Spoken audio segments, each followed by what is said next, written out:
Assalamualaikum құрметті бүгін сессия ашылады, сессия ашылады. Бүгін сессияның орнына қойылған мәселеміз бар. Сегізінші шартқа саналған комиссияның бюджетте 45-ші сессиясы жүргізілді. Сегізінші шартқа саналған комиссияның 12 штаттың сессияға толық қатысты. Сессияға аудан әкімдері басшылары, ертіс бөлім басшылары, қала ауылдық округ әкімдері барлығы түрде шақырылды. Сессия аудан әкімінің орынбасары Қазақстан Республикасының 2000 жыл 23 қаңтарда Қазақстан Республикасының жергілікті мемлекеттік басқару және өзін-өзі басқару туралы заңның 11-ші бабының 3-ші тармағына сәйкес Зайсан аудандық мәслихатының кезекті 45-ші сессиясын өткізуге болады деп орын бар. Аудандық мәслихаттың кезекті 45-ші сессиясын ашу жөнінде кімде қандай ұсыныс бар? Асылсын деген ұсынысты дауысқа қойып, жақтап, қарсы, алыс қалған жоқ, қабылданды. Аудандық мәслихаттың кезекті 45-ші сессиясы ашық деп жарияланды. Сессия хаттамасын жазу үшін, редакциялық және дауыстарды санау үшін есеп комиссияларын сайлауы. Редакциялық комиссия құрамына депутаттар Ахметжан Мағамбетов, Құрмашқызы, Кемазан Байқұс, Леубекұлы, есеп комиссиясының құрамына депутаттар Рамазан Маманұлы Кеңесұлы, Осман Кенжебек Кеңесханұлы сайлансын деген ұсыныс жасаймын. Басқа ұсыныстарыңыз бар ма?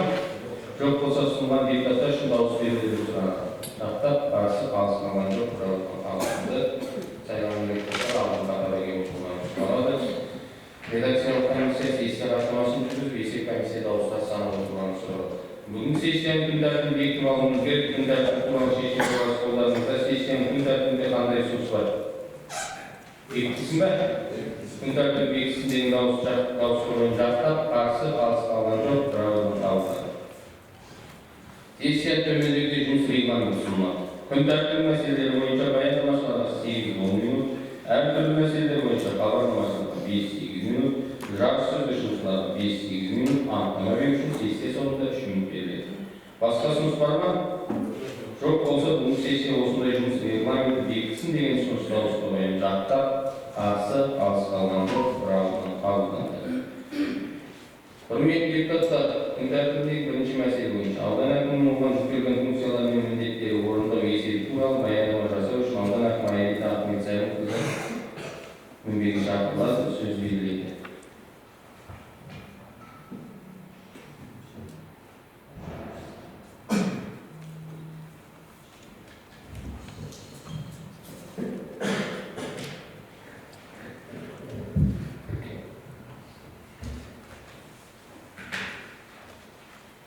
Құрметті депутаттар, әріптестер, биылғы жылдың 11 айының қорытындысы бойынша ауданымыздың әлеуметтік экономикалық дамуына біршама жақсы көрсеткіштерге қол жетті.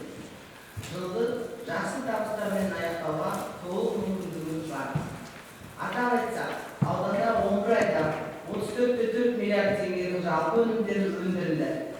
Оның ішінде 26,3 миллиард теңгенің ауыл шаруашылығы өнімдері өндірілді. Ауданда ірі қара 79 мың басқа, қой ешкі 101 мың басқа, жылқы 53 мың басқа жетіп, мал басының өсу тенденциясы сақталып отыр. Ет және сүт өнімдері көлемі артты, 11,3 мың тонна ет, 14,8 мың тонна сүт өндірілді. Егіншілік саласында да жоспарлы тапсырмалар орындалды. Өткен жылы алғашқы рет егіншілік саласында Қаратал мен Шілікті ауылдық округтерінде 2 шаруа қожалықтары тамшылап суару технологиясын қолданып, жақсы нәтижеге жетісті. Биылғы жылы Қарабалық округіне қарасты Қадірлік шаруа қожалығы осы технологияны қолданып, 80 гектарға күнбағыс, 80 гектарға асқабақ дақылдарын егіп, жақсы нәтиже көрсетті. Шаруа қожалықтары қысқа мал азығының жеткілікті қорын жасады, 233 мың тонна шөп дайындалды. Шаруа қожалықтары әртүрлі қаржы көздерімен 42 жаңа ауыл шаруашылық техникаларын алды. Ауыл аманаты бағдарламасымен 6 өтінім беруші биылғы жылы 53,9 миллион теңгеге қаражат алынды. Суармалы егіс көлемін ұлғайту мақсатында егін су қоймасын жөндеуге және ішкі шаруашылық каналдарын салуға жобалық сметалық құжаттар әзірленуде. Сондай-ақ кендік су қоймасы мен жүйесін салуды іске асыру бойынша жұмыстар жүргізіліп жатыр. ТО-ға сұраныс берілді. ТО-мыз технико-экономическое обоснование. Өнеркәсіп пайызға артты. Оның ішінде өңдеу өнеркәсібі өнімдерінің көлемі 2,9 миллиард теңге болды. Ауданымызға 48 миллиард теңгенің инвестициясы тартылып, өткен жылдан 11 айынан салыстырғанда 49 пайызға артты. Оның ішінде жеке инвестициялар көлемі 38 миллиард теңге болды. Аудан көлемінде 26,3 миллиард теңгенің құрылыс жұмыстары атқарылып, бұл өткен жылдың осы мерзіміне салыстырғанда 26,4 пайызға артты. 13,397 шаршы метр тұрғын үй пайдалануға берілді. Жаңа әуежай құрылысы басталып, бүгінгі күні ұшу-қону алаңының құрылысы аяқталды. Ағымдағы жылда 22 миллиард теңге берілді. Өткен Қаратал ауылына құны 1,3 миллиард теңге жаңа мектеп құрылысы жұмыстары аяқталуға жақын алды. Жақсы мектебінің спорт залының құрылыс жұмыстары осы желтоқсан айында аяқталып, оның құны 535,7 миллион теңге болды. Әуезов, Мұстафин, Маминова, Нұрсұлу, Орманбеков, Шілікті жас мектептеріне, қаладағы өнер мектебі мен еңбек балабақшасына 104,7 миллион теңгенің жөндеу жұмыстары жүргізілді. Құны 544 миллион теңге Қаратал ауылдық дәрігерлік амбулаториясында құрылыс жұмыстары аяқталуға жақын. 2012-де 8 миллион теңгеге аудандық аурухананың жұқпалы аурулар бөлімінің ғимаратына күрделі жөндеу жұмыстары бітірді. Құны 537,9 миллион теңгеге салынған Айналақ ауылындағы спорт модулі жағында халық игілігіне беріледі. Құны 496,8 миллион теңгеге Зайсан жаңа тұрмыс жолының 8 шақырым орташа жөндеуді жүргізілді. Қалған 4 шақырым жөндеу жұмыстары 2020 жылдың жаз айына дейін аяқталады. Құны 920,9 миллион теңгеге Біржан Ағарал жолының орта жөндеу жұмыстары басталды. Келесі жылы аяқталады. Жалпы құны 229,4 миллион теңгеге Біржан Сәрселеп Дайыр ауылдарының көшелерінің 5 шақырым орташа жөндеу жұмыстары жүргізілді. Зайсан қаласы, Жамбыл, Қарабұлақ, Қаратал, Шілікті, Дайыр, Айналақ, Қайнар, Біржан, Қуаныш, Ағарал, Жамбыл ауылдарының көшелерінің 19,1 шақырымға қиыршық тас төселді. Оған 110,2 миллион теңге жұмсалды. 64 миллион теңгеге Көкжай, Қарабұлақ, Дайыр, Су Шашырақ, Кеңсай ауылдарында ауыз су жүйелері жөнделді. Зайсан қаласы, Жалчи, Сарселек, Кеңсай, Жарсу, Қарабұлақ, Дайыр, Біржан, Айналақ ауылдарының жарық шамдарын жөндеу мен абаттандыру жұмыстарына 62,7 миллион теңге жұмсалды. Құны 75,7 миллион теңгеге қаланың Заречный бөлігінде орналасқан орта шақ сынды газ құбырларының сақиналық құрылыстары жұмыстары жүргізілуде. Бір қабатты шығыс бағдарламасы аясында ауылдарда 96 үйдің және Зайсан қаласында 30 пәтерлі 2 тұрғын үйдің құрылысы жүргізілуде. Интернет жылдамдығын күшейту үшін жаңа тұрмыс Шілікті Тастастау ауылдарында антенна мачталар салынды. Бүгінгі күні операторлар оларды іске қосу жұмыстарын жүргізуде. Жолаушы тасымалдауда қала және аудан ішінде үлкен қалалар арасындағы автобустар қатынастары Зайсан Өскемен бағыттарында әуе қатынасы қалта қызмет көрсетуде. Аудан тұрғындарына коммуналдық қызметтік барлық көмек көрсету тоқтаусыз жүргізілуде. Биылғы жылы Зайсан коммуналдық мекемесіне 210 миллион теңге аса қажетті 7 техника сатып алынды. Бөлшек сауда тауар айналымы 15,7 миллиард теңгені құрап, 11,3%-ға өсті. Ауданда жұмыс істеп тұрған шағын және орта кәсіпкерлік субъектілерінің саны 3,903 болды. Кәсіпкерлік нысандарын аудандық бюджетке 2,8 миллиард теңге салып түсті. Зайсан ауданы бойынша жұмыссыздық деңгейі 4,6% құрап отыр. Boş жұмыс орындарына 534 адам жұмысқа орналастырылды. Жұмыспен қамтудың белсенді шараларымен 500 жұмыссыздық қамтылды. Жұмыс берушілердің сұранысы бойынша 50 адам қысқа мерзімді кәсіптік оқуға жіберілді. Оқу аяқталғаннан кейін бұл адамдар жұмыс беруші тарапынан тұрақты жұмысқа қабылданды. Ұлттық жобалар аясында 138 жұмыссыз жұмысқа тартылды.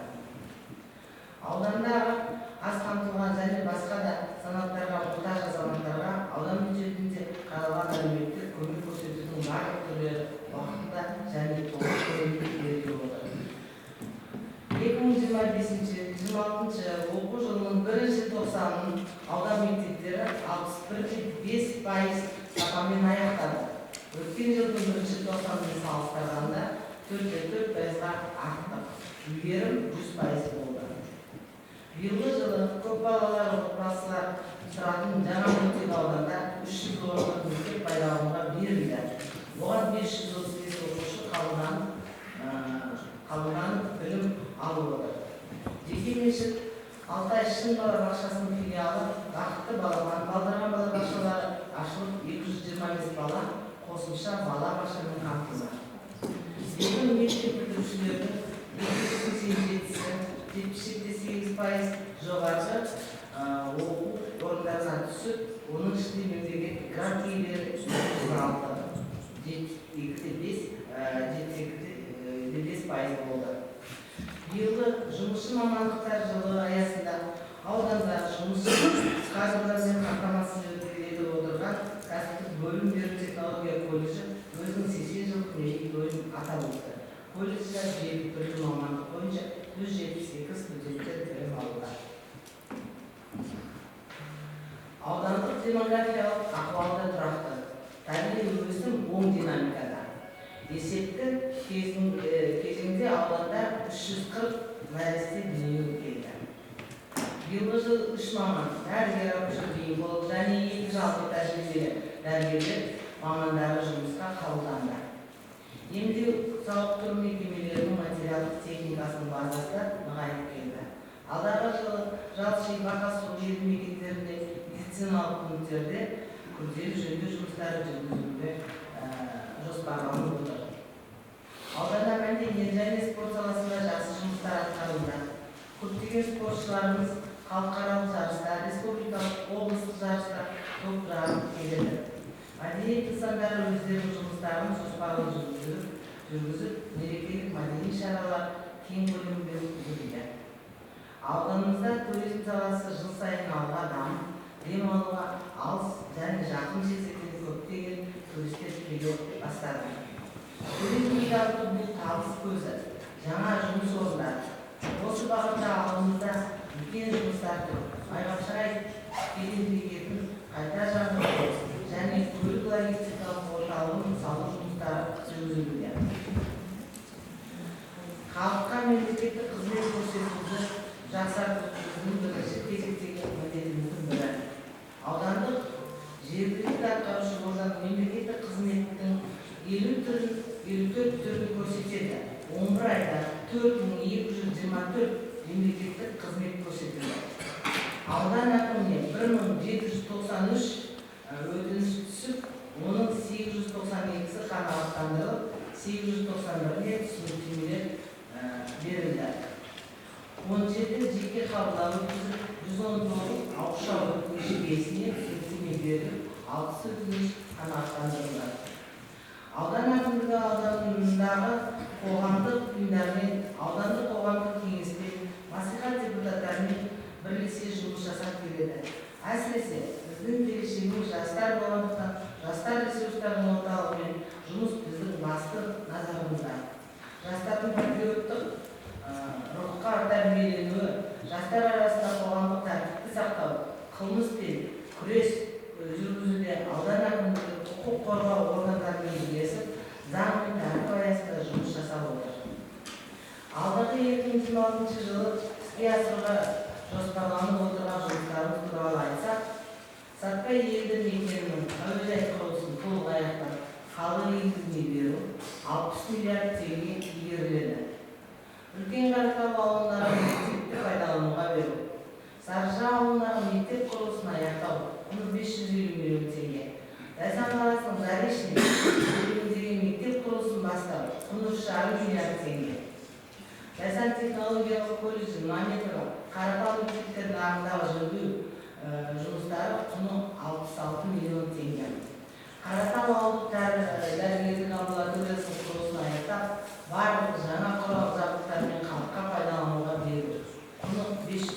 миллион теңге. Аудандық аурухананың реанимация бөлімшесінің күрделі жөндеу құны 218 миллион теңге. Сатирин ауылына спорт модулінің құрылысын бастау құны 789 миллион теңге. Дайыр ауылында спорт музейінің құрылысын бастау бойынша жұмыстар жүргізу құны 720 миллион теңге. Зайсан қаласының Заречный бөліміндегі орташа қысымды газ құбырларын сақиналау құрылыстарын аяқтау 74,7 миллион теңге. Зайсан қаласында дене шынықтыру сауықтыру кешені құрылысын бастау құны 4 миллиард теңге. Зайсан қаласында жастар сарайының құрылысының мемлекеттік сараптамасын алу, Шілікті ауылдық мәдениет үйін күрделі жөндеудің жобалық сметалық құжаттарын әзірлеп, сараптаманың оң қорытындысын алу. Зайсан жаңатұрмыш жолын орташа жөндеу аяқтау, Біржан Ағарал жолын орташа жөндеу аяқтау, Үлкен Қаратал, Көкжыра, Тасбастау ауылдары мен Зайсан қаласы көшелерінің орташа жөндеу.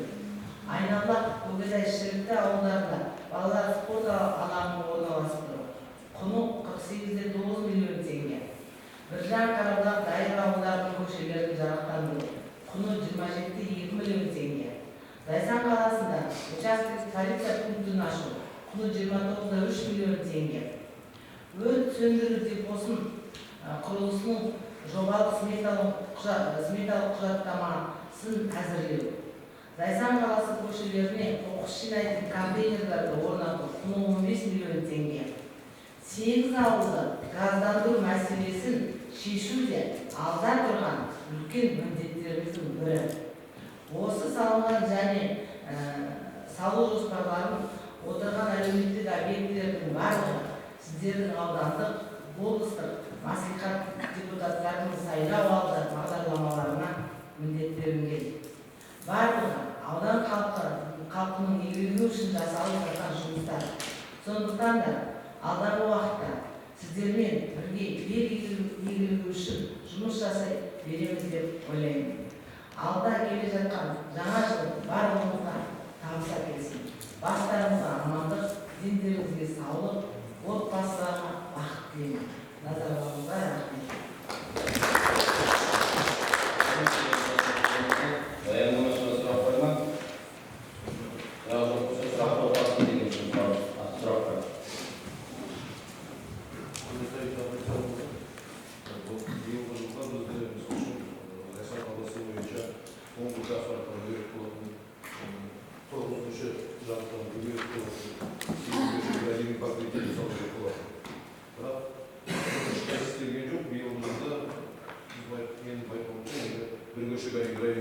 Басталып істелді, бірақ аяқталады.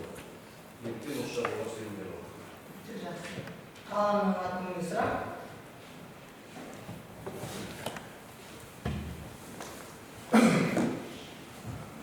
Көше Мұратбай көшесі шетіндегі трубаларының цементтері құйылмай қалды. Өйткені кішкене күн суып кетті де, соған байланысты, бірақ кепілдемесі бар. Оның ақшасын аударған жоқ, келесі жылы бір толық аяқтаған кезде көктемде. Сол кезде бірақ аударып береміз. Кепілдемесі бар. Өткізген 4 жыл бар, соны цементтерін құйып аяқтау жұмыстары бар. 10-15%. Депутаттың сұрағы бар ғой. Басқа көшелер неге биылғы жылы неғып аяқталмады? Асфальттың жұмысын сұрап отыр. Асфальттың жұмысын осы біледі ғой, осы жақында ғана өзім алып айттым ғой. Осы жақында ғана сізге түсіндім ғой. Сараптамасын алдық, оның үшін облыста және Енебекшіға дайын аппарат кіргізіп, Қазавтожолдың мекемесіне барып тапсырып, бюджетный заявкалар беріледі. Сонда сараптаманың өте көп уақыт алады. 6 ай бойы сараптамалық жұмыс жасалды. Дұрыс. Сонда ендігі 26 жылға ол 26 жылға 529 миллион 344 мың теңге. Сондай қаржы қаралды. Мен түсініп отырмын оны. Бірақ бұл жұмыстар мен сұрағым. Бұл жұмыстар биылғы жылға жоспарланған болады. Биылғы жылға атқарылады. Сол жұмыстар неге келесі жылға қалып Асад, жоспарлап неге жасамадыңыз деп. Сіз өз қолыңыздан барып жасап неге жасамадыңыз деген сұрақ қойып. Бұл жерде бар ғой, бұл жолдың экспертизасы деген жаңа Ринат Адамбек айтып кеткендей, жолдың экспертизасы жоқ дегенде 6 айға дейін айтса 7-8 айға дейін уақыт. Былтырғы жылда оның алдыңғы жылда жасалған экспертизалар бір-ақ жылға мерзімі бір-ақ жылға ғана жарамды. Алған экспертизалар келесі жылға жарамай қалып, одан қайтадан ауыл әкімдері бәрі қайта ақшаларын шығарып, қайта экспертиза жасатып, не алып келіп отыр. Былтырғы жылға енді жолдың эксперт шықпай қалуына байланысты қаражаты бөлінбей қалды. Биылғы жылы декабрь айымен экспертизаны шығартып, бюджеттік өтімді энергетика Украин транспортының немесе басқармасына барып бердік. Бұлар қарастырып, онымен қатар Жалғыз қаласын жолған емес, Тасбасты, Дайыр, үлкен Қаратау, жаңа тағы басқа жолдардың бәрін сметасын апарып бердік. Енді қазір солардың жауабын күтудеміз. Заңға сәйкес жұмыс істеп жатырсыз, дұрыс па? Иә. Басқадай заңсыз сізді басқа жолмен жүре алмайсыздар. Сондықтан сараптаманы нақты алғаннан кейін ғана бюджетке даяр бересіз. Биылғы жылға ақшасы бөлінген жоқ, деді жолдас депутат. Сондықтан да оның биылға жоспарланды, бірақ та оның ақшасы алынған да жоқ, берілген де жоқ. Сондықтан да заңға сәйкес қана жүреміз. Басқа сұрақтарыңыз бар ма? Менде сіздер менің сұрағым халық орындары туралы ақша бөлінді, бірақ игерілмей қалғандықтан Ақарал жаққа бөлінген тәсілмен бірақ қазылған енді ямалар дейді ғой, солар қалай? Мысалы, Өте қарай не болады ол? сұрағыңыз өте орнықты. Көп рахмет. Бұл сұрақ бәрімізді жүргізіп тұрған сұрақ. Сондықтан да әкімнің орынбасары, аудан әкімінің орынбасары Асқар Өтебаевқа сөз беремін. Бұл скаталмай лимиттердің скаталмай мал қорымдары 8 ауылға жол болғандан 8 ауылдың мал қорымдарында конкурс өткізілген. Биылғы жылға аванс ақшасы 60 миллиондай аванс ақшасы мердігер мекемеге берілді. Алайда осы мердігер мекеме жұмысын бастап, мал қорымдарының шұңқырларын қазды, ары қарай ешқандай да жұмыс нәтижесін көрсетпей қойды.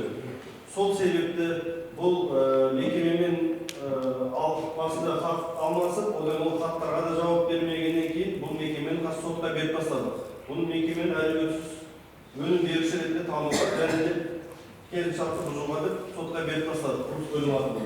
Қазір уақытта сот процесі жүргізілуде. Қазылған шұңқырлар қайтадан көміледі ме? Жоқ, қазылған шұңқырлар көміледі, жабылады. Бұл енді қазіргі уақытта олармен де сол келісімдер жүргізіліп, істеген жұмыстарын аяқтауға байланысты. Енді ол кісілер связьға да ешқайда да байланысқа да шықпай отырғандықтан біз оларды мәжбүрлеп сот арқылы көндіреміз, жаптырамыз ол жұмыстардың бәрін айтып Ақшасын қайтарып өкіметке. Соның ең главный ғой. Ақшасын қайтарып берілді. Ол жұмыстар жүрмеді. Тағы да ол Астанадан келген фирма болатын. Сондықтан да осы заңға бәріміз де айтып отырмыз депутаттар арқылы енгізу керек. Өзіміздің ауданның, өзіміздің строительный фирмаларымыз алатын болса, онда ұяттары бар, беттері бар деп сұрауға біз бүгінгі депутаттар айтып отырмыз заңға осындай енгізу керек. Басқа қандай айта аласыз? Сіз жақсы білесіз, Қаратау қожалықтардың электр желілерін тартып берді. Соған өтініш деп айтқанда, облыста да болдым, кәсіпкерлік бөлімінде де, аппарат басшысында да болдым, соған қалайсаңыз, рахмет қабылдауға. Аудан бойынша 10 қожалық тұр ғой. Соны енді қарым-қатынын соғамыз. Енді түбегейлі 18-і бір уақытта өткеді деп ойламын, сонда бірінде кезекпен 8 қожалықтың қалайсаңыз. Рахмет. Ол жұмыспен біз аясыз, білесіз. Қазір заң өзгеріп кеткен. Қазір бұрын сияқты электр желісін турасынан тартылмайды. Әрбір қожалықтың өзінің заңға сәйкес, строительный кодексқа сәйкес немесі болу керек, жаңағы қорасы болу керек. Бұлар нақты қағаздар, документтер, техпаспорттар түгел болмаса, онда ол үкімет ақша шығармаймыз деп айтып тұр, білесіз ғой. Енді біз ықпал етсеміз, бірақ та қожалықтардың бәрі өзінің документтерін толықтап жөндеп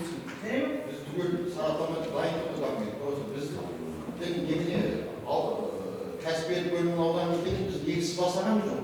Осылай қалай деген келіп біз бастадық. Тура қағаздың бітер кезде құжатымыз 2 ай қалғанда положение өзгеріп кетті ғой. Енді ақша кетіп қалды деймін, 7,5 миллион сондай кетті.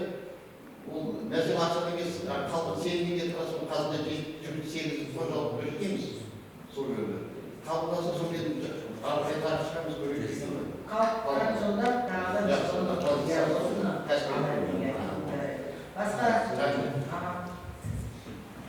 Сұрақ тоқталсын деген ұсыныс қоямын. Сіздер білесіздер, мына Шілікті өңірінде 50-60 тарта сақ қорғандар бар. Қазір бүгінгі күні бұлар тоналып жатыр.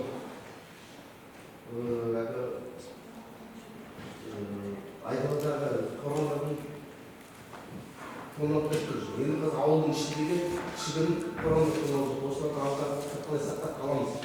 Осы жөнінде қоямын. Енді сақ қорғанына байланысты жаңағы сіз тоналып жатыр деген қазір фактімен айтылмағаннан кейін әңгіме біраз бар. Өйткені сіздер әлеуметтік желіде Шіліктің сақ қорғаны тонып жатыр деп шығарып жіберіп, аяғы дауға бар, аяғы жаңағы жариялаған мәселелер нақтыламай шу болған. Бұл жерде енді сақ қорғаны Шіліктің қорымы өздеріңіз білесіздер берілге қарай, Катонға қарай берілге қорымы. Шіліктіде сізде 2 бірдей маман отырды жерде, соны қарайды. Шіліктіде жаңағы участковый полиция бар. Енді солар қорымға алып, ол тура енді әкімді қоятын емес, бұл сіздің депутаттық өзіңіздің этикаңызға байланысты, депутаттық зейініңізге байланысты, сіз бұны менің білуімше мәдениет басқармасына хат жолдауыңыз керек. Өйткені әкімнің құзыретінде Шілікті қорының күзетіп қоршау деген жоқ. Ол тікелей берілге қарай, ар жағындағы тарбағатайдың жаңағы Үржар ауданындағы Үржар қорымына құрылған жаңағы берілге сәттіне бар. Сондықтан мен бұны сізге сұрап едім, сіз хат жолдаңыз мәдениет министрлігіне, бірақ дәлелмен жолдаңыз. Ертең хатты жолдап жіберіп, артына келіп дәлелсіз болып, содан кейін мына жерде депутаттық өзіңіздің этикатыңыз, мандатыңыз бар, мәслихат депутаты деген лауазымыңыз бар. Сондықтан ол мәселені қойып. Ал енді жаңағы полиция бөліміне отырып, полиция бөлімінің күн тәртібіне түстігі мәселе, өйткені былтыр шулаған, оның алдында білесіздер, жаңағы бұлақтың басында ұсталған жігіттер бар. Сондықтан ол тікелей мен аудан әкімінің жаңағы құзыретіндегі мәселе екенін айтамын. Бірақ енді аудан әкімі ол жаңағы жергілікті полицияға ол тапсырма беріледі, олар қарауында. Өйткені сол әлеуметтік желіде ол жайылған. Сондықтан басқа сұрақтарыңыз жоқ па? Сұрақтарыңыз жоқ болса, сұрақ тоқтатылды деген дауыс ұсынысқа қоямын. Жақтап, қарсы, қалыс қалған жоқ, қабылданды. Жарыс сөзге шығушылар бар ма? Аха, изолиция.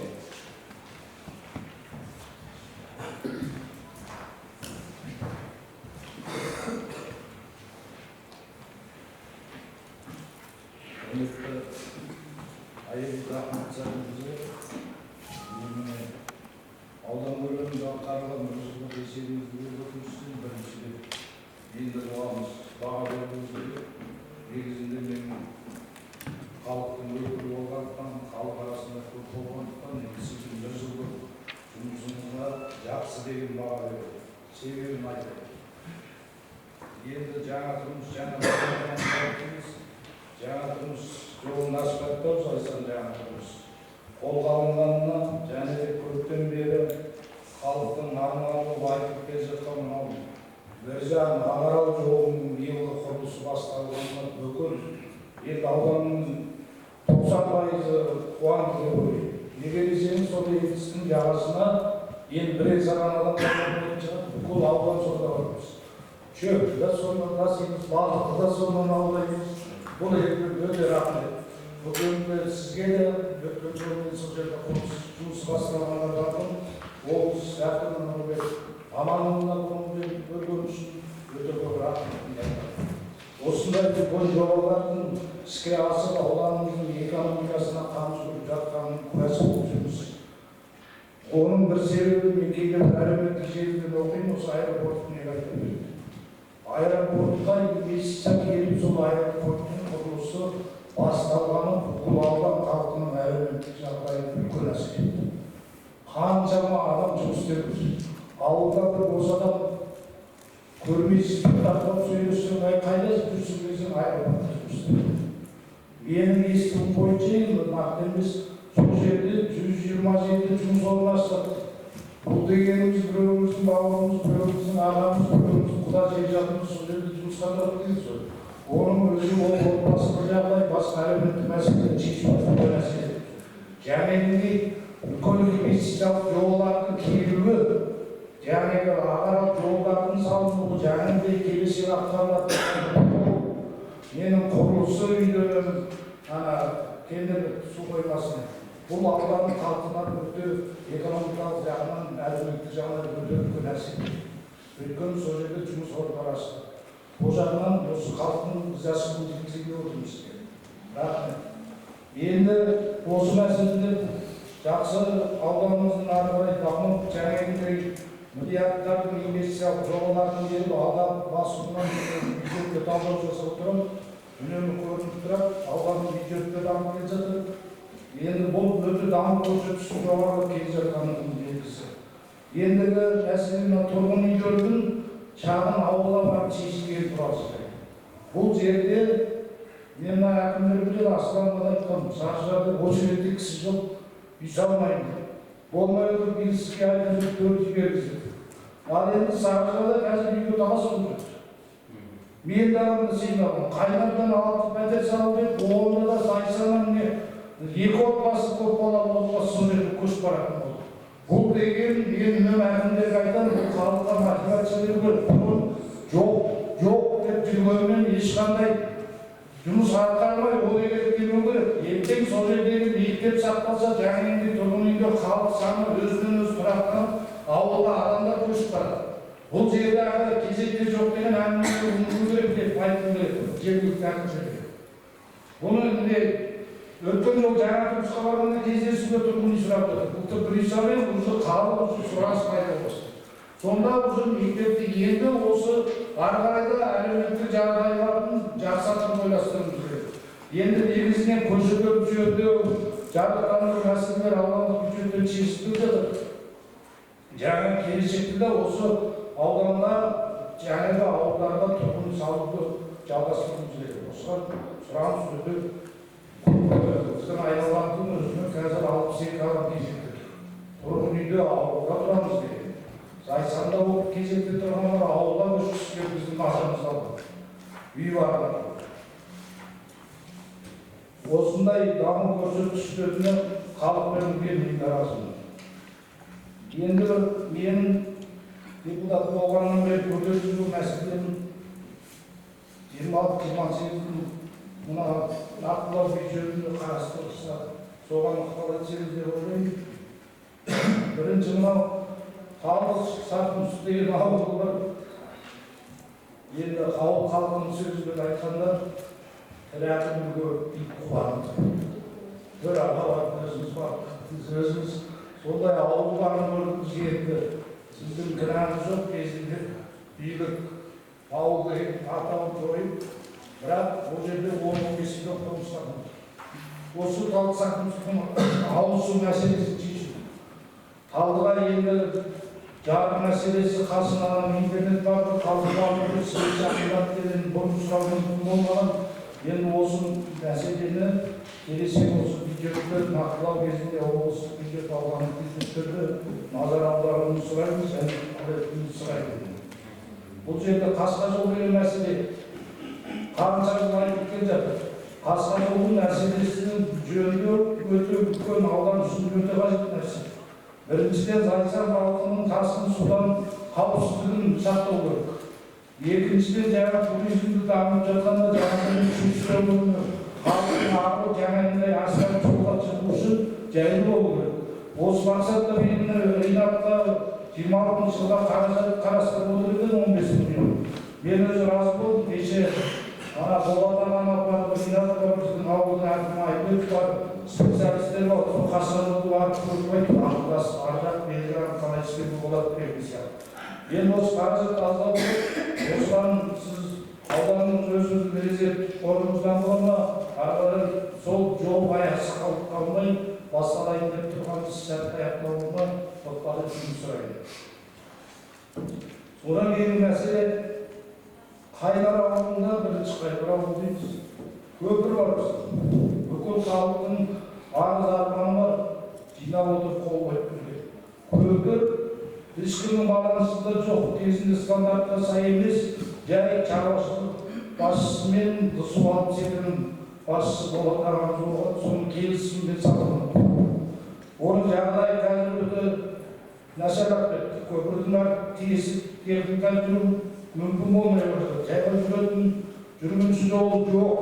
Осыған енді акты жасалып, қазір Ахмет жанымызға біз сметасына дейін дайындадық. Осы мәселені сіз облыстан бюджеттің нақтылау кезінде осыған қаражат бөлдіңіз. Бұл Қайнардың көпірі келешек су тасқындарынан шыдап беру керек қаупі бар. Бірінші Қайнарда айтасың ба? Иә, бірінші Қайнарда. Оның көпірін күрделі жөндеуден ғана өткізу керек. Оның жаңадан көпір салу қажеті жоқ. Жоқ, жаңадан емес, жөндеу. Оны жөндейді. Иә. Ол бар. Сметасын дайындалып, соған қалып қоймасын. Қалмайды. Енді бір мәселені айналатын балабақшасын мен айтайын жалпын қазір өзі білім бөлімі облыстық департамент бізге қарамағандықтан өткен жолы екі орынбасарымызға рахмет. Қолданыс келетін адамдар бірінші проблеманы өз-өзінен көріп жақсы деп бұл кісілер келіп подвалдың астынан көріп денсаулықтың жағдайын көріп шықты. Астына күнгі кезінде қардың су жиналып подвалдан өзінен суады. Осыған жөндеу жасамаса, мынау жақсы зданияны келешек аварийный жағдайға жеткіземіз. Рахмет. Иә, осы мәселеге көңіл бөлсеңіз. Рахмет. Рахмет, Зерекшегеніңіз. Зерек Шәккенің айтайын дегенім, әділде Сарыжа ауылында жаңағы мектеп салынып жатыр. Биыл 26 жылы аяқталады. Соның негізін ауылдың артымен айтылған тағы да ең аз дегенде екі пәтер үй салынады. Екі үй минимум салынады. Сонан кейін мына жаңағы салынады. Жайсаның адамдар көшіп келемізде көп өте. Осы көп балалары семьялар да көшіп келемізде. Сондықтан да көп рахмет айтамыз сізге. Сол кішкентай шалғай ауылдардың бәрінде бір үй салсақ, бұл жерде мектептерді құрмайды, ол жақта медицина саласы да көтеріледі. Сондықтан өте орынды көп рахмет айтамыз. Рахмет, мектептер тыңдатында әлі қарамаған мәселелер. Сондықтан осы мәселеге ойыншықпас мәселе шешім қабылдауымыз керек. Басқа жарты сөзге шығушылар жоқ болса, жарты сөз тоқталсын деген сөз дауысты қоямыз. Жақтап, қарсы, қалысқандар құралған қалды. Қарап отырған мәселе бойынша құрметті депутаттар шешім қабылдауымыз керек. Шешім жобасы қолдарыңызға таратып берілген. Редакция комиссия шешім жобасына өзгеріс жасау жөнінде ұсыныс болды ма?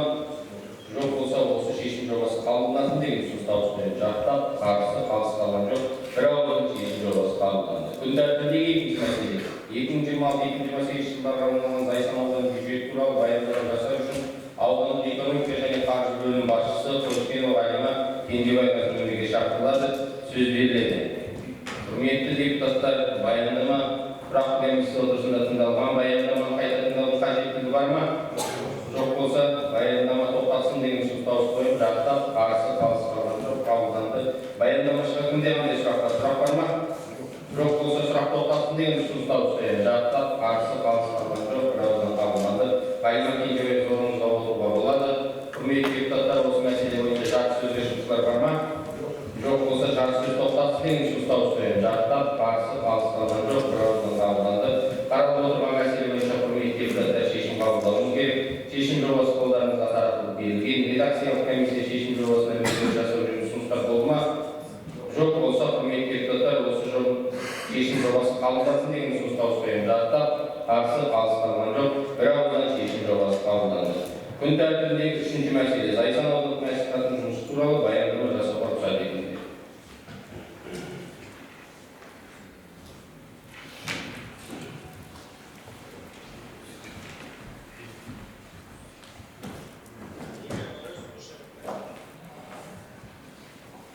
Құрметті депутаттар, бүгінгі сессияға қатысушылар, екінші шақырылған Зайсан аудандық мәслихатының өкілеттік мерзімі 3-ші жылы аяқтауға жақындады.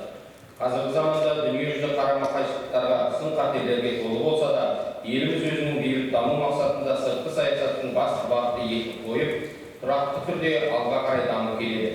Әрине, дүниежүзі шарттап отырған саяси экономикалық дағдарыс еліміздің экономикасына өз әсерін тигізбей отырған жоқ.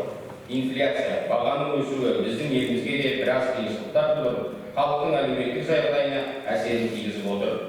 Соған қарамастан 2022 жылы басталған жаңа саяси және экономикалық реформалар іске асыру, жаңа Қазақстанды құру жөнінде жұмыстар өзінің ретімен іске асырылып келеді. Біздің Зайсан ауданында әлеуметтік экономикалық дамудың барлық көрсеткіштері бойынша жақсы нәтижелерге жетіп отыр. 11 айдың қорытындысы бойынша өндірілген ішкі жалпы өнім 34,5 миллиард теңге болып, өткен жылдың осы мерзімімен салыстырғанда 18,2% артқан. Ауданға тартылған инвестиция көлемі 42,8 миллиард теңге болып, 49,1% артты. Ішкі бөлшек сауда 11,8%-ға, құрылыс салу 26,4%-ға, ауыл шаруашылық өнімдерін өндіру 26,6%-ға артты. Мал басының өсу тенденциясы сақталуда. Денсаулық сақтау, білім, мәдениет, спорт, туризм, транспорт салалары жақсы нәтижелерге қол жеткізіп отыр. Осындай ауданның жақсы көрсеткіштеріне қол жеткізу біздің ауданның мәслихат депутаттарында үлкен үлесі бар деп толықтай айта аламын. Аудандық мәслихаттың жұмысын негізгі нысаны сессия болып табылады. Сессиялар негізінен аудандық әлеуметтік экономикалық дамуындағы маңызды да өзекті мәселелердің орындалу барысы қаралып, қол жеткен жетістіктер бекітіліп, жаңа мүмкіндіктер айқындалып, орын алған олқылықтар жою жөнінде шешімдер қабылданып, олардың орындалуын бақылауға алып келеді.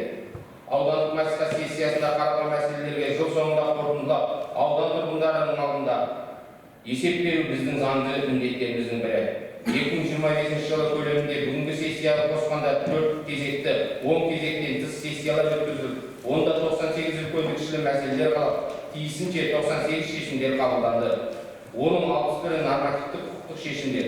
Осы сессияларда қаралған мәселелерге тоқталсақ, аудандық мәслихаттың 28 наурыз 2025 жылы өткен кезекті 32 сессиясында 2024 жылға арналған аудандық бюджеттің атқарылуы туралы есеп бекіту.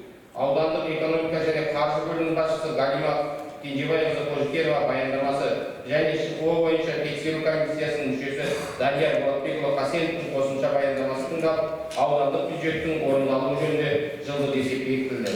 Сондай-ақ осы сессияда қала және 8 ауылдық округтың бюджеттерін атқару туралы жылдық есептері талқыланып бекітілді. Жыл сайынғы аудандық бюджет ауданның 5 жылға арналған кешенді даму жоспары негізінде қалыптастырылды.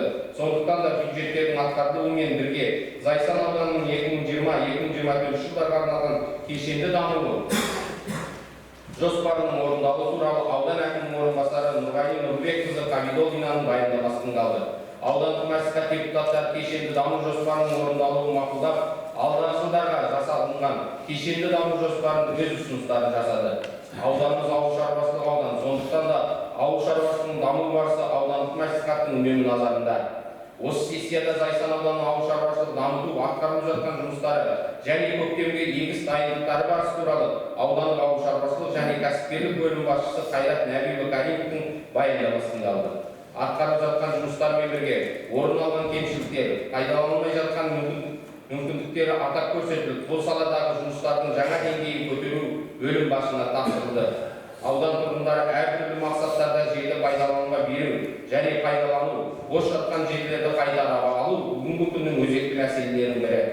Сондықтан да осы сессияда аудандық жер қатынастар бөлімінің халыққа мемлекеттік қызмет көрсетудегі атқарылып жатқан жұмыстары туралы аудандық жер қатынастар бөлімінің басшысы Еркін Қасенов Қайрақбаевтың хабарламасы тыңдалды. Сессияда Зайсан аудандық жер комиссиясының құрамын және ережесін бекіту туралы, Зайсан аудандық мәслихаттың Зайсан аудандық аумақтық учаскелік сайлау комиссияларының жаңа құрамын сайлау туралы 2023 жылы 27 желтоқсандағы шешіміне өзгеріс енгізу туралы мәселелер қаралып, комиссиялар құрамы өзгертілді.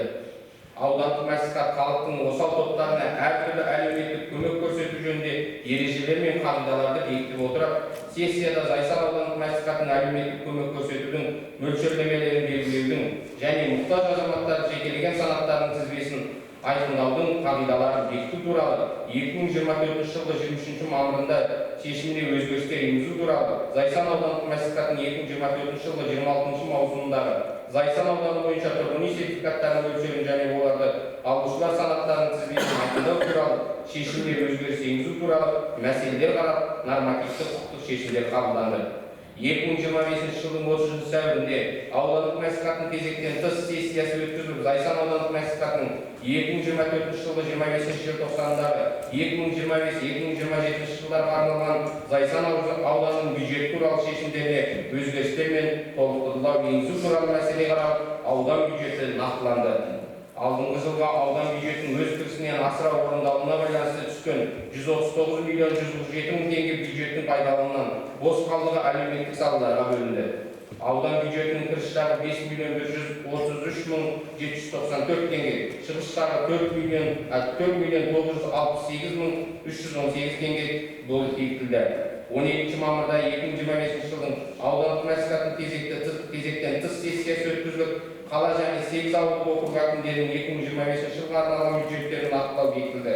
Сондай-ақ осы сессияда Зайсан ауданы мәслихатының 2024 жылғы 28 тамызындағы Зайсан ауданының ауылдық елді мекендерінде тұратын және жұмыс істейтін мемлекеттік денсаулық сақтау, әлеуметтік қамсыздандыру, білім беру, мәдениет, спорт және ветеринария ұйымдарының мамандарына бюджет қаражаты есебінен коммуналдық көрсетілетін қызметтерге ақы төлеу және отын сатып алу бойынша әлеуметтік қолдау көрсету қағидасын және мөлшерін бекіту туралы шешіміне өзгеріс енгізу туралы мәселелер қаралып, жасалынған өзгерістер бекітілді.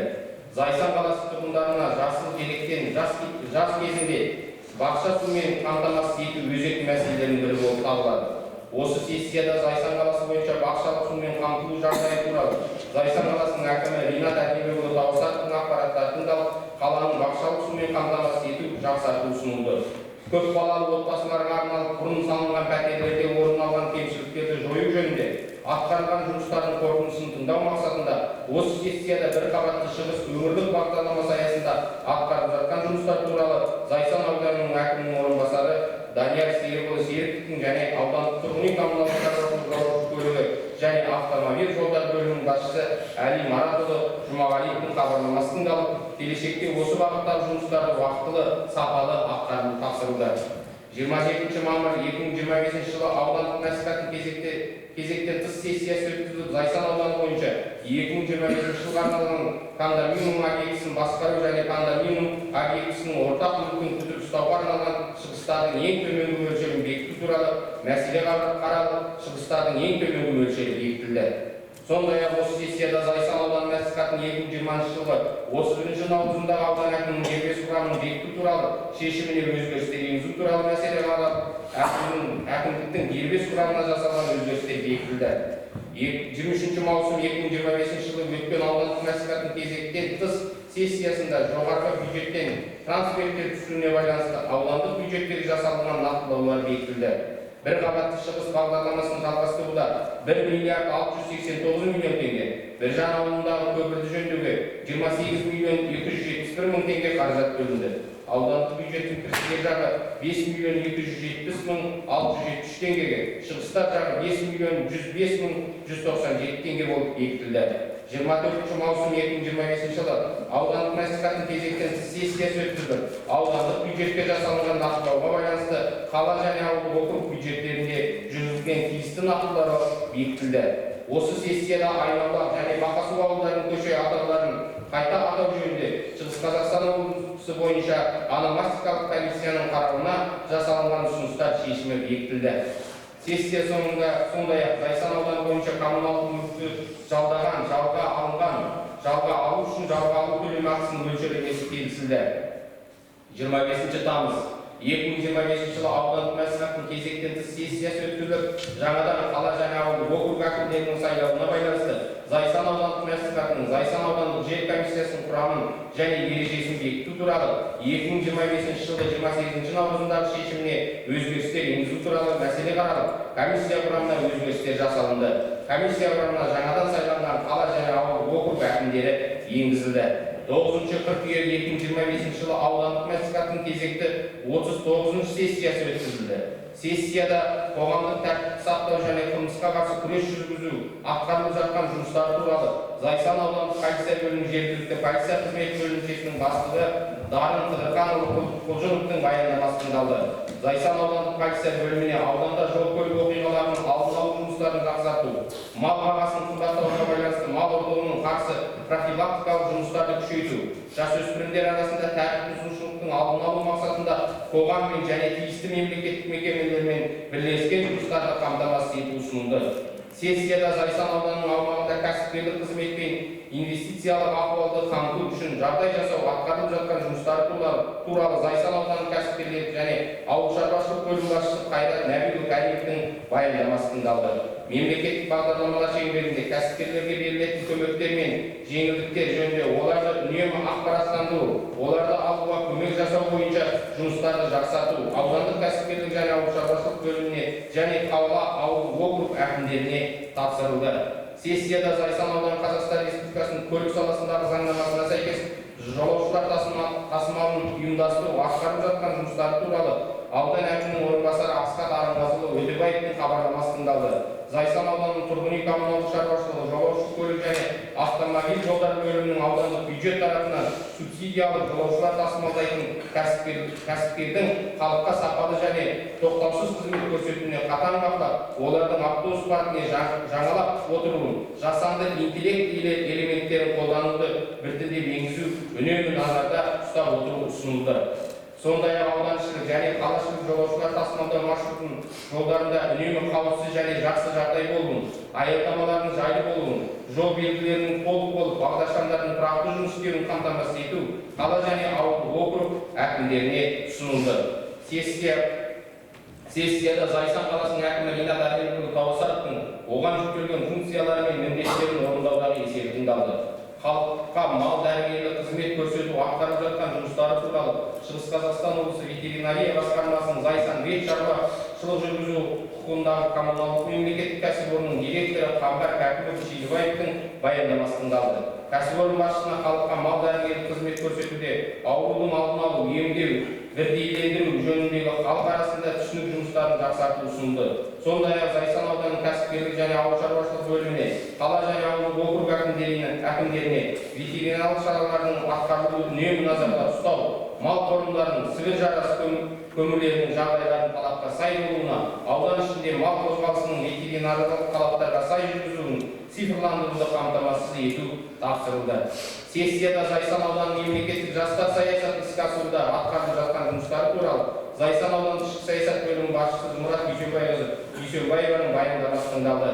Зайсан аудандық ішкі саясат бөліміне аудандағы халық қызмет көрсетілетін әртүрлі салалардың Қазақстан Республикасының 2015 жылғы 9 ақпандағы мемлекеттік жастар саясаты туралы заңы мен оларға жастармен жұмыс істеу бойынша жүктелген құзыреттерін толық орындауда үнемі назар аударып және олардың орындалуын талдау жасап отыру, сондай-ақ осы заңмен жергілікті атқарушы органға жүктелген құзыретті толық орындау қамтамасыз ету тапсырылды.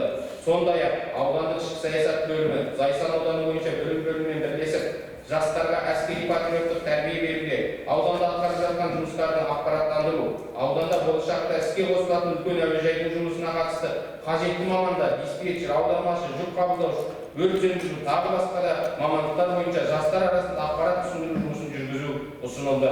Сонымен бірге қала және ауыл округ әкімдерінде, қаладағы тиісті ауыл округтерінде жастардың санын, нақты тектері жұмысы бойынша нақтылап аудандық мәслихатқа ұсынып, олардың әрқайсысымен жағдайымен танысып, жеке жұмыс жүргізуді ұйымдастыру, мемлекеттік жастар саясаты тұжырымдамасы бойынша жастарға жасалынып жатқан жеңілдіктер мен көмектер алуына ықпал жасау жұмыстар жақсартуды тапсырылды. Сессияда қыстамаға дайындық барысы туралы аудан әкімінің орынбасары міндетін атқарушы Асқар Арынғазыұлы Өтебаев баяндамасы тыңдалды. Асқар, Зайсан ауданы бойынша білім бөліміне осы бөлімге қарасты тәрбие және білім беру мекемелері жылыту маусымына дайын толық көмірмен қамтамасыз ету шаралары шұғыл түрде іске асыру ұсынылды. Қыстама кезінде аудандағы барлық жылу қазандықтар мен жылу жүйелерінің, электр байланыс желілерінің, ауыз су, кәріз жүйелерінің, аудандағы жолдардың, тұрғын үй коммуналдық шаруашылығы мен әлеуметтік мәдени тұрмыстық нысандардың тоқтаусыз жұмыс істеуін қамтамасыз ету жөніндегі ұйымдастыру, үйлестіру және бақылау жұмыстарын нақты іске асыру көмірмен қамтамасыз етуді шұғыл шараларды қолдану, осы сала бойынша аудан әкімінің орынбасарының міндетін атқарушы Асхат Өтебаевқа ұсынылды. Сондай-ақ аудандық тұрғын үй коммуналдық шаруашылығы, жолаушы көлік және автомобиль жолдары бөліміне, қала ауыл округ әкімдеріне жылу беру маусымы басталғанға дейін тұрғындарға уақытында көмір, ағаш, отын сатып ұйымдастыру, әсіресе жылумен қамтамасыз ету, көпбалалы отбасылар мен әлеуметтік аз қамтылған отбасылардың жағдайына ерекше назар аудару ұсынылды. Сондай-ақ осы сессияда аудандық бюджет жасалынған нақтылау байқалды. Аудан бюджетінде 939 миллион 114 мың теңге артып, оның 797 миллион 210 мың теңгесі халықтық тұрғын үймен қамтуға, 11 миллион 904 мың теңгесі мүгедек адамдарға арнайы құралдар сатып алуға, 130 миллион теңгесі елді мекендердегі мал қорымдарын салуға, 6 миллион 321 мың теңге үйден су жүйесінің ішкі шаруашылық каналдарын салуға жобалық құжаттар жасауға бөлініп отырғанын депутаттар бір ауыздан бекітті. 17 қыркүйек 2025 жылы аудандық мәслихаттың кезектен тыс 40-шы сессиясына шақырылып, аудандық бюджетке жүргізілген нақтылауларға байланысты қала және ауылдық округтердің бюджеттеріне жасалынған нақтылаулар бекітілді. 14 қазан 2025 жылы аудандық мәслихаттың 41-ші кезекті сессиясы өткізілді. Сессияда халық әлеуметтік көмек көрсету және жұмыспен қамту, атқарылып жатқан жұмыстар туралы аудандық жұмыспен қамту және әлеуметтік бағдарламалар бөлімінің басшысы Жанар Болатқызы Қимашеваның баяндамасы тыңдалды.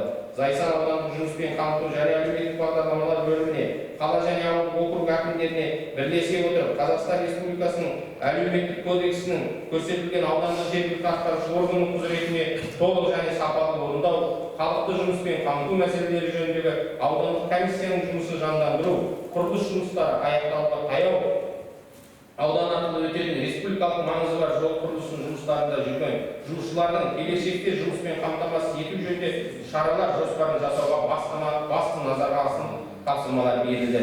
Сессияда Зайсан ауданы халықтың денсаулығын сақтау, атқарылып жатқан жұмыстар туралы аудандық аурухананың бас дәрігерінің міндетін атқарушы Есенбай Тілеубердиннің баяндамасы тыңдалды. Аудандық аурухананың бас дәрігерінің міндетін атқарушы Есенбай Тілеубердиннің халыққа дәрігерлік қызмет көрсету жұмыстарын жақсарту және сессияда айтылған депутаттардың ұсыныстары мен сын ескертпелерін орындау мақсатында тиісті ұйымдастыру жұмыстарын жүргізу ұсынылды. Сессияда Зайсан ауданында дене шынықтыру және спорт дамыту және мәдениет саласында жүргізіліп жатқан жұмыстар туралы аудандық мәдениет және тілдерді дамыту, дене шынықтыру және спорт бөлімі басшысының міндетін атқарушы Құралай Зайлақанқызы Ахметжанованың баяндамасы тыңдалды. Ауданда мәдениет және спорт саласында халыққа қызмет көрсетуді атқарып жатқан жұмыстар жақсарту, өзекті мәселелерге үнемі талдау жасау және оларды шешу жөнінде іс-шаралар жоспарын жасап, іске асыруға басшылық жасау осы салалар бойынша жауапты аудан әкімінің орынбасарына жүктелді ұсынылды. Сессияда Зайсан ауданы бойынша білім бөлімінің атқарып жатқан жұмыстар туралы аудандық білім бөлімі басшысы Меруерт Мұратқызының баяндамасы тыңдалды. Аудандық білім бөлімі басшысына жылыту маусымы кезінде білім беру мекемелерінің тоқтаусыз жұмысын қамтамасыз ету, әсіресе көмірмен қамтамасыз ету мәселесі басты назарда ұстау ұсынылды. Сондай-ақ балалардың жазғы демалысын ұйымдастыру бойынша биылғы жылға аудандық білім бөлімінің атқарған жұмысы жеткіліксіз деп танылып, 2026 жылға балалардың жазғы демалысын ұйымдастыру бойынша алдын ала қажетті шараларды іске асырып, облыстық бюджеттен қаражатты бөлдіру жөнінде нақты жұмыс жасау аудан әкімінің орынбасары Нұрғали Нұрбекқызы Қабидолдинаға және аудандық білім бөлімінің басшысы Меруерт Мұратқызына ұсынылды, тапсырылды. Сессияда Зайсан аудандық сәулет, қала құрылыс және құрылыс бөлімі атқарып жатқан жұмыстар туралы аудандық сәулет, қала құрылысы және құрылыс бөлімі басшысының міндетін атқарушы Ира Қаленқызы Қалимовнаның баяндамасы тыңдалды. Қазақстан Республикасының 2001 жылы 10 шілдедегі Қазақстан Республикасындағы сәулет, қала құрылыс және құрылыс қызметі туралы заңында жергілікті атқарушы органдарға жүктелген құзыретті толық іске асыру Зайсан ауданы сәулет, қала құрылыс және құрылыс бөліміне ұсынылды. 30 қазан 2025 жылы аудандық мәслихаттың кезектен тыс 42-ші сессиясы өткізіліп, 2025 жылға арналған аудан бюджетінде жасалған нақтылау бекітілді. Біржан Ағарал жолының орташа жөндеуге бөлінген 100 миллион теңге қаражатты депутаттар бекітті. Аудан экономикасына тікелей әсер ететін осындай ішкі шаруашылық жолдарын жөндеу алдағы уақытта да жалғасын таба бермек. Сондай-ақ осы сессияда Зайсан ауданы бойынша тұрғын үй сертификаттарының мөлшерін және оларды алушылар санаттарының тізбесін айқындау туралы мәселе қаралып, сертификаттардың мөлшері бекітіліп, алушылардың санаттары айқындалды. Облыстық бюджеттен 150 миллион теңге трансферт берілуіне байланысты 28 қараша 2025 жылы аудандық мәслихаттың кезектен тыс 43-ші сессиясы өткізіліп, аудан бюджеті тағы бір рет нақтыланды. Сондай-ақ сессияда Зайсан ауданы оңайлатылған декларация негізін арнаулы салық режимі қолдау кезінде салық мөлшерлемесінің мөлшерін төмендету туралы мәселе қаралып, осы салық режимімен жұмыс жасайтын аудан кәсіпкерлері үшін корпоративтік және төлем кезінде ұсталмайтын табыс салығы 50%-ға төмендеді. Аудандық бюджетке нақтылау жүргізуіне байланысты 1 желтоқсан 2025 жылы аудандық мәслихаттың кезектен тыс 44-ші сессиясы өткізіліп, қала және ауыл округтерінің бюджеттері нақтыланды. Аудандық мәслихат сессияларын өткізуде аудандық мәслихат депутаттары жауапкершілік пен белсенділікпен жұмыс жасап келеді. Мәслихат үшін тұрақты комиссияларда сессияда қаралатын мәселелер бойынша баяндамалар алдын ала тыңдалып, егжей-тегжей іскерлікпен талқыланып, шешім жобаларын толықтандырып, сессия қарауына ұсынылып келеді. Аудандық мәслихаттың тұрақты комиссияларының 10 бірлескен отырысы өткізілді. Сонымен қатар сессия аралығында туындаған өзекті мәселелер, азаматтардан түскен арыз-шағымдар тұрақты комиссиялар отырысында қаралып, тиісті қаулылар қабылданып отырды. Тұрақты комиссиялар төрағалары өздеріне жүктелген міндеттерді жауапкершілікпен қарап, тұрақты комиссия жұмыстары бірлесе отырып атқарып келеді. Аудандық мәслихат депутаттарының депутаттық өкілеттік мерзімінің 3 жылдан аяқталып келеді. Депутаттардың сайлауалды бағдарламаларының, сайлаушылардың аманаттарын орындауда мәслихаттың беделін көтеріп, оған деген халықтың сенімін арттыруда. Аудан әкімі тарапынан депутаттардың сайлауалды бағдарламаларын орындауына үнемі қолдау жасап келеді. Депутаттардың қабылдаған сайлауалды бағдарламаларындағы 200 әртүрлі міндеттердің қазіргі 97-сі орындалды, 9-ы орындалу үстінде, қалғаны алдағы жылдардың еншісінде. Ауданымызда соңғы 3 жылда көптеген әлеуметтік нысандар салынып, біраз әлеуметтік мәселелер шешілді.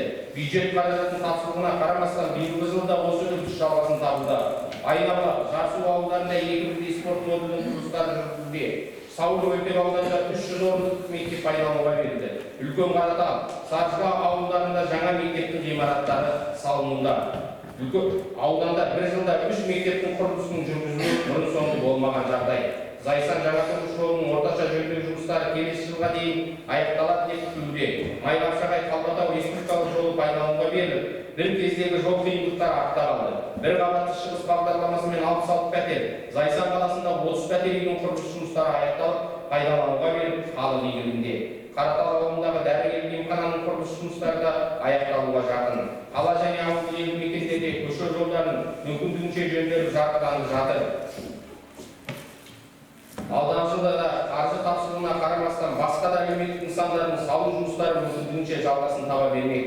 Сондықтан халықтың әлеуметтік жағдайын шешу, ол аудан экономикасының дамуына байланысты осы орайда кендірлік су қоймасы салу, үйлене су қоймасын күрделі жөндеу жүргізіп, ішкі шаруашылық каналдарын салу, аудан ауыл шаруашылығы саласының қарыштап дамытуға, жаңа технологияларды қолдануға үлкен көмегін тигізген. Аудандық мәслихат депутаттары жыл көлемінде жасалынған кестеге сәйкес өз сайлаушылармен кездесулер, қабылдаулар өткізіп, оңтайланған сайлаушылардың талап-тілектерін тиісінше орындап келеді. Депутаттық сауал жасап, олардың орындалуына ықпал жасайды.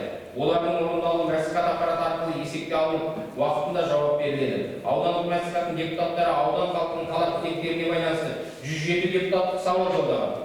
Бұл сауалдардың барлығы Сенат, парламент және орталық мемлекеттік органдармен аудан әкімінің дербес бөлімдеріне, қала және ауыл округ әкімдерінің тарапынан жауапкершілікке қаралып жауап беріліп келеді. Мысалы, аудандық мәслихат депутаттары тарапынан экология және табиғат ресурстары министрлігіне жолданған Шығыс Қазақстан облысы аумағындағы Сауыр маңырақ қорық аймағын құру мәселесі жоспарына байланысты қорық аймағын құрудың тиімсіздігі жөнінде депутаттық сауал жолданған.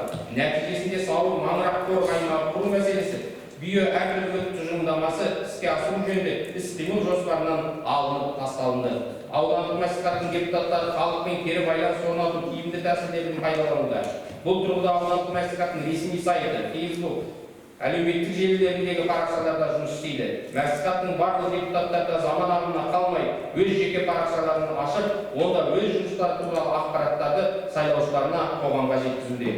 Барлық атқарылған жұмыстар осы жерлерде жарияланып, халықтың назарына жеткізіледі. Әлеуметтік желілер халық қалаулыларының атқарған жұмысын, отырыстары мен сессияларын көтеріліп отырған сұрақтар туралы ақпараттар дер кезінде қолма-қол жариялауға мүмкіндік береді. Аудандық мәслихат аудандағы қоғамдық бірлестіктер мен қоғамдық ұйымдар аудандық қоғамдық кеңеспен іскерлік қатынас орнатқан. Аудан әкімі жанынан құрылған ведомстволық комиссиялардың барлық құрамында аудандық мәслихат депутаттары белсенділікпен жұмыс істеп, халық мүддесін қорғап келеді. Әсіресе аудандық жер комиссиясының жұмысы ерекше назарда. аудандық мәслихат депутаттарының өздеріне жүктелген өкілеттіктерін атқаруда, олардың материалдық техникалық жағын қамтылуда, құқықтық көмек алуда мәслихат аппараты көмек жасап үлкен жұмыстар атқарады. Аппарат жұмысында 5 мемлекеттік, 3 техникалық қамту қызметкерлері жұмыс істейді. Аудандық мәслихат депутаттарының қабылдаған 61 нормативтік құқықтық шешімдері де дер кезінде заңнамаға сәйкес рәсімделіп тіркелуге тиіс шешімдер әділет органдарына тіркеліп ресми жарияланып отырады. Бір мәслихат шешіміне прокуратура органдары тарапынан наразылық, әділет органдары тарапынан ескерту болған жоқ. Аудандық мәслихат төрағасының атына есептік кезеңде жеке және заңды тұлғалардан 15 өтініш келіп түсті. 7 өтініш құзыретіне сәйкес басқа мекемелерге жолданып, 1 өтініш қанағаттандырып, 7 өтініш иесіне түсіндірілді. Аудандық мәслихат депутаттары әртүрлі ұлттық, мемлекеттік, басқа да мерекелер кезінде халықпен бірге атқарушы органмен мерекелік мәңгілік өтуіне өз үлестерін қосып келеді. Ауданда өткізіліп жатқан әртүрлі қайырымдылық акцияларына, спорт жарыстарына тыс қалмай, өздерінің қайырымдылық, демеушілік көмектерінің мүмкіндіктеріне байланысты жасап келеді. Ұлы Отан соғысының 80 жылдығына, Абай Құнанбаевтың 180 жылдығының мерейтойларын атап өтілді. Қазақстан Республикасы президентінің биылғы жылғы қыркүйек айында халыққа жолдаған жолдауында айтылғандай, алдымыздағы 2026 жыл үлкен саяси және экономикалық реформалар жасау жұмыстары күтіп тұр. Бұл саяси өзгерістерде экономикалық реформалар мемлекеттің келешек дамуына ерекше серпін беретіні сөзсіз. Сондықтан да аудан мәслихат депутаттары да осындай үлкен мақсаттары мен міндеттерді орындауда халық арасында ұйытқы болып, өз іскерліктерін танытуда. Алда келе жатқан 2026 жыл құтты болсын. Жаңа жыл баршаңызға, барлықтарыңыздың отбасыларыңызға береке, бірлік әкелсін. Тәуелсіздігіміз тұғырлы болсын, ауданымыз дамып өркендей берсін. Мәслихат депутаты әр уақытта халықтың мұң-мұқтажын, қажетті заңдылықтарын атқарушы билікпен бірлесе шешеді деп сенім білдіремін. Тыңдағандарыңызға рахмет. Сұрақтарыңыз бар ма? Сұрақ жоқ болса, сұрақ тоқталсын деген ұсыныс дауысқа қояйын. Жақтан қарсы, қалыс қалған жоқ, бірауыздан қабылданды. Жарыс сөйлеушілер бар ма? Жоқ болса, жарыс сөз тоқталсын деген ұсыныс дауысқа қояйын. Жақтан қарсы, қалыс қалған жоқ, бірауыздан қабылданды. Қаралып отырған мәселе бойынша шешім қабылдауымыз керек. Құрметті депутаттар, шешім жобасы қолдарыңызға таратылып берілген. Редакциялық комиссия шешім жобасына өзгеріс енгізу ұсыныс болды ма? Ұсыныс болмаса, осы шешім жобасы бекітілсін деген ұсыныс дауыс қоямын. Жақтап, қарсы, қалыс қалған жоқ, бірауыздан қабылданды.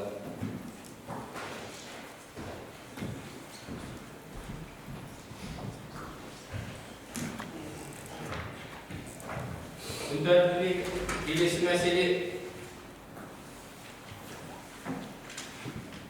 Зайсан аудандық мәслихаттың бюджеті және экономикалық даму жөніндегі тұрақты комиссияның есебі туралы баяндама жасау үшін бюджет және экономика даму жөніндегі тұрақты комиссияның төрағасы депутат Ахметжанова Алмагүл Құрмашқызы мінбеге шақырылады. Баяндама тұрақты комиссия отырысында тыңдалған, баяндама қайта тыңдау қажеттігі бар ма? Құрметті депутаттар? Жоқ болса, баяндама тоқталсын деген ұсыныс дауыс қоямын. Жақтап, қарсы, қалыс қалған жоқ. Баяндамашыға сұрақтарыңыз бар ма? Жоқ болса, сұрақ тоқталсын деген дауысқа қоямын. Жақтап, қарсы, бірауыздан қабылданды. Алмагүл Құрмашқызы орныңызға отыруға болады. Осы мәселе бойынша жарыс сөйлеушілер бар ма? Жоқ болса, жарыс сөз тоқталсын деген ұсыныс дауысқа қоямын. Жақтап, қарсы, қалыс қалған жоқ. Бірауыздан қабылданды. Қаралып отырған мәселе бойынша құрметті депутаттар шешім жобасын қабылдауымыз керек. Редакциялық комиссия шешім жобасына өзгеріс жасау жөнінде ұсыныс болды ма? Жоқ болса, осы шешім жобасы бекітілсін деген ұсыныс дауыс қоямын. Жақтап, қарсы, қалыс қалған жоқ, бірауыздан бекітілді. Күн тәртібіндегі 5-ші мәселе Зайсан аудандық мәслихаттың әлеуметтік даму және тұрғындар мүддесін қорғау жөніндегі тұрақты комиссияның есебі туралы баяндама жасау үшін әлеуметтік даму және тұрғындар мүддесін қорғау жөніндегі тұрақты комиссияның төрағасы депутат Смағұл Асқар Тоқтарханұлы мінбеге шақырылады. Сөз беріледі. Баяндама тұрақты комиссия отырысында тыңдалған, баяндаманы қайта тыңдау қажеттігі бар ма? Жоқ болса, баяндама тоқталсын деген ұсынысқа қоямын. Жақтап, қарсы, қалыс қалған жоқ, бірауыздан қабылданды. Жарыс сөйлеушілер бар. Баяндамашыға кімде қандай сұрақ бар ма? Жоқ болса, сұрақ тоқталсын деген ұсыныс дауыс қоямын. Жақтап, қарсы, қалыс қалған жоқ, бірауыздан қабылданды. Асқар Тоқтарханұлы орныңызға отыруға болады. Осы мәселе бойынша жарыс сөйлеушілер бар ма? Жоқ болса, жарыс сөз тоқталсын деген ұсыныс дауыс қоямын. Жақтап, қарсы, қалыс қалған жоқ, бірауыздан қаралды. Құрметті депутаттар, қарап отырған мәселе бойынша шешім жобасын бекітуіміз керек. Редакциялық комиссия шешім жобасына өзгерістер жасалды ма? Жоқ болса, осы шешім жобасы бекітілсін деген дауыс қояйық. Жақтап, қарсы, қалыс қалған жоқ, бірақ орнына бекітілді. Күн тәртібіндегі 6-шы мәселе. Зайсан аудандық мәслихаттың мандат депутат етігі және заңдық істер жөніндегі тұрақты комиссияның есебі туралы баяндама жасау үшін мандат депутат этика және заңдық істер жөніндегі тұрақты комиссияның төрағасы депутат Баяхмет Олжас Баяхметұлы бөлмеге шақырылып сөз беріледі. Баяндама тұрақты комиссия отырысында тыңдалған. Баяндаманы қайта тыңдау қажеттігі бар ма депутаттар? Жоқ болса дауыс қояйық. Жақтап, қарсы, қалыс қалған жоқ, бірауыздан қабылданды. Баяндамашыға кімде қандай сұрақ бар? Сұрақ бар ма? Жоқ болса сұрақ тоқталсын деген сөз дауыс қояйық. Жақтап, қарсы, қалыс қалған жоқ, бірауыздан қабылданды. Олжас Баяхмет орныңызға отыруға болады. Осы мәселе бойынша жарыссөзге шығушылар бар ма? Жоқ болса жарыссөз тоқталсын деген сөз дауыс қояйық. Жақтап, қарсы, қалыс қалған жоқ, бірауыздан қабылданды. Қарап отырған мәселе бойынша құрметті депутаттар, шешім жобасына өзгеріс енгізу туралы редакция комиссиясы ұсыныстар болды ма? Жоқ болса, осы шешім жобасы бекітілсін деген ұсыныс дауыс қояйық. Жақтап, қарсы, қалыс қалған жоқ, бірауыздан қабылданды. Күн тәртібіндегі әртүрлі мәселелер. Шығыс Қазақстан облысы Зайсан аудандық мәслихаттың 2024 жылы 27 мамырындағы Зайсан аудандық бөлшек салықтардың арнаулы салық режимін қолдану кезінде салық мөлшерлемесінің мөлшерін төмендету туралы нөмірі 8/20 шешімі үшін қою туралы баяндама жасау үшін Зайсан аудандық кәсіпкерлік және ауыл шаруашылығы басшысының міндетін атқарушы Шақантаева Ләззат Төлеуқызы бөлмеге шақырылып сөз беріледі. Құрметті депутаттар, баяндама тұрақты комиссиясында тыңдалған. Баяндаманы қайта тыңдау қажеттігі бар ма? Жоқ болса дауыс қояйық. Жақтап, қарсы, қалыс қалған жоқ, бірауыздан қабылданды. Баяндамашыға сұрақтарыңыз бар ма? Жоқ болса сұрақ тоқтатсын деген сөз дауыс қояйық. Жақтап, қарсы, қалыс қалған жоқ, қабылданды. Ләззат Төлеуқызы орныңызға отыруға болады. Осы мәселе бойынша жарыссөзге шығушылар бар ма? Жоқ болса жарыссөз тоқтатсын деген сөз дауыс қояйық. Жақтап, қарсы, қалыс қалған жоқ, бірауыздан қабылданды. Қарап отырған мәселе бойынша құрметті депутаттар, шешім жобасы қолдарыңызға таратылып берілген. Редакциялық комиссия шешім жобасына өзгеріс жасау жөнінде ұсыныс болды ма? Жоқ болса, құрметті депутаттар, осы шешім жобасын бекітуіміз керек. Сондықтан дауыс қояйық. Жақтап, қарсы, қалыс қалған жоқ, бірауыздан қабылданды. Күн тәртібіндегі әртүрлі мәселелер. Шығыс Қазақстан облысы Зайсан ауданы Зайсан қаласындағы Бекқов Кудинов көшесі, Сіләмғали Тоқтар көшесі деп қайта атау туралы баяндама жасау үшін Зайсан қаласының әкімі Талғат Ринат Әлембекұлы бөлмеге шақырылады, сөз беріледі. Баяндама тұрақты комиссия отырысында тыңдалған. Қайта тыңдау қажеттігі бар ма депутаттар? Жоқ болса дауыс қояйық. Жақтап, қарсы, қалыс қалған жоқ, бірауыздан қабылданды. Баяндамашыға кімде қандай сұрақ бар? Сұрақтарыңыз бар ма? Алмагүл Құмашева. Және тұрақты комиссияда бұл мәселеде айтылған. Көші атаулардың жүргізуші Қасым облысы ономастикалық комиссиясының қорытындысы 2-ші август 2023 жылы шыққан. Ол кезде Ринат Әлембекұлы жоқ, бірақ оның өзінде де Астана көшесі, Зайсан қаласы бойынша Керейхан атындағы көшесі, Байытов көшесі, Жәнібекхан, Қабелі көшесі, Әлихан Бөкейхан, Шымкент көшесі, Ахмет Байтұрсынов, Маңғыстау көшесі, Қазыбеков, ономастикалық комиссиясы қорытындысы шықса да, осы көшелер әлі жоқ деген 5 көше аты жөнделіп жазылған. Осы тарихлардың табличкасы келген жоқ. Кім кінәлі осы мәселеге арада жалғастырма 3 жыл болды, соған байланысты. Енді сұрағыңыз орынды. Бұл жерде 3 жыл болғанда және апарып кетпеген мәселе. Енді мамандардың сауаттылығына сол жерге бекіткен негізі қайтадан сіздерге осы сессияға келіп қайтадан бекіттіріп, одан барып юстициялық тіркеу болды.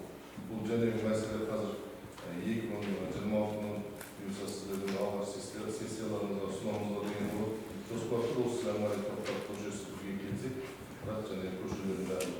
Енді көшелерге табличка жөнінде абаттандыру жұмыстарына бойынша енді қосымша табличкаға қосымша қаражат баннер табличка жасау, басқа да ақпараттандыру облыстарға соған 1 миллион теңге қаражат жоспарлап қарап отырмыз. Сол кезде және көшенің өзінің арнайы стандартына сай, размеріне сай, және архитектурмен бірге сәует болсын. Көшелердің табличкаларын қайтадан қарап жайып шығамыз. Жақсы, басқа сұрақтарыңыз бар ма?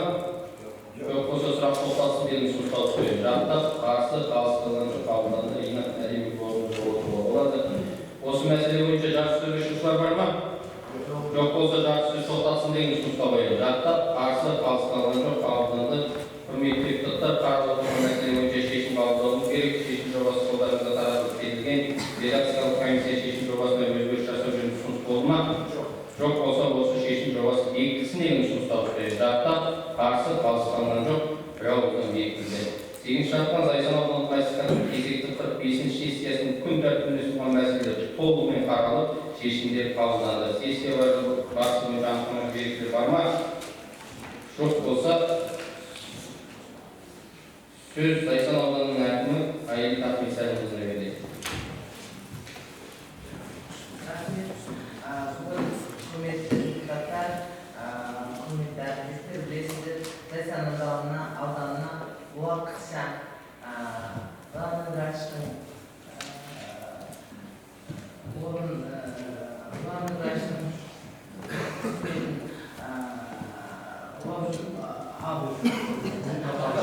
атқару міндетін атқаруға бізде Мадина Мұрзабекқызы келіп отыр. Осымен сіздерді таныстырайын деген осындай бір жақсы халық комитетіне тағы бізге жаңалықтар келген ол кісі бүгін жоқ. Ол кісі біз күн шақалып келген. Сондықтан да жаңадан жаңарып келе жатыр, жаңа адамдар келіп жатыр, өте жақсы деп ойлаймын. Ол енді бүгін ауданның дамуына үлкен үлес қосамыз деп ойлаймын. Көп рахмет сіздерге. Сессиямыз өте жақсы өтті. Бәрі депутаттар өте бізде белсенді.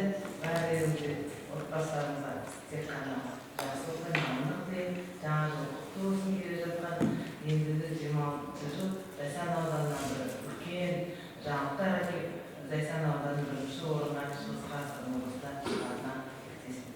Көп рахмет.